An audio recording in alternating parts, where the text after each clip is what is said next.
So I was watching the Netflix documentary, The Last Dance, on the day before I wrote this. And there was a quote that came up. Michael Jordan's my all-time favorite basketball player. Kobe is right there. But Michael Jordan's who I grew up with. So Michael Jordan's my favorite player. Watching this was a lot of fun, going back and reliving those moments and thinking back to my childhood. But there was a quote that popped up when one of the trainers said that Michael had this unique ability to remain present and in the moment, which is why he was able to hit game winners and not get shook and not be thinking about if he missed shots. He was in the moment. And the trainer said, people live in fear because they project the past into the future. And this isn't, I don't want to get too deep into like past traumas and what that means. I want to be more of like people live in fear because of things that they're projecting. Whether it's from the past or ideas they think are going to happen, they're projecting it into the future, which makes them afraid, which prevents them from doing the things that they should be doing or want to be doing. And there's a big quote that is at the top of the note, and you've heard this before. Michael Jordan's missed 9,000 shots in his career. He says, I've lost more than 300 games. 26 times I've been trusted to take the game-winning shot and I've missed. I failed over and over and over again in my life, and that is why he succeeds. So there's no fear of failure because you don't know if you're going to fail, and if you do fail, you learn from it and get going. And the other quote that I really liked that the trainer said that Jordan's really well known for saying is, why would I worry about missing a shot that I haven't taken yet? And that's where I want to stay on this note.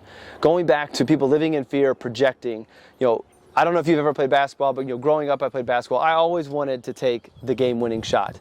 I didn't think I was going to miss. I was confident in my skills, but I was never afraid of missing.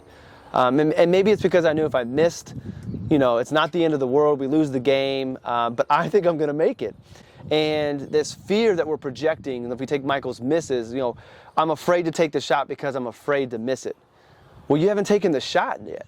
So how do you know you're going to miss it? Like, why don't you think you might make it? And to me, this kind of is a little bit of kind of your perception of how do you view the world? Do you view the world in an optimistic lens or a pessimistic lens? Are you a half-empty type of person or are you half-full? The half-full person's thinking, I'm going to make it. And if I miss it, so no big deal. But how many things in your life are you wishing you were doing, not doing, because you're afraid of what you think might happen? Afraid of what you might think. Like, it's not even guaranteed that it's going to happen. We can go down the quantum physics world and say if you're thinking it's going to happen, then it will happen because that's what you're going to attract to you. But don't be afraid to take that shot because you don't know. So the shot hasn't been taken, so there's nothing for you to fear. All you need to do is just go through the motions and take the shot, and what will happen will happen. But don't fear what might happen to keep you from taking the shot, because you have just as great of odds as making it as you do miss it. And if you've been doing your reps and doing your planning, if we move away from basketball to taking a risk in life, if you've been planning and preparing for it, then you have increased your odds of making that shot. So there shouldn't be anything to fear. And identify the things that might go wrong if you don't make the shot, if you don't get to whatever it is you're trying to go to. What's the worst case scenario? Probably not that bad. Probably not going to be the end of your life. So eliminate that fear, but don't let that fear of something that hasn't happened yet keep you from doing something you should be doing. And again, remember, law of attraction. If you're fearing something, you might just be bringing it to you because that's the energy you put out.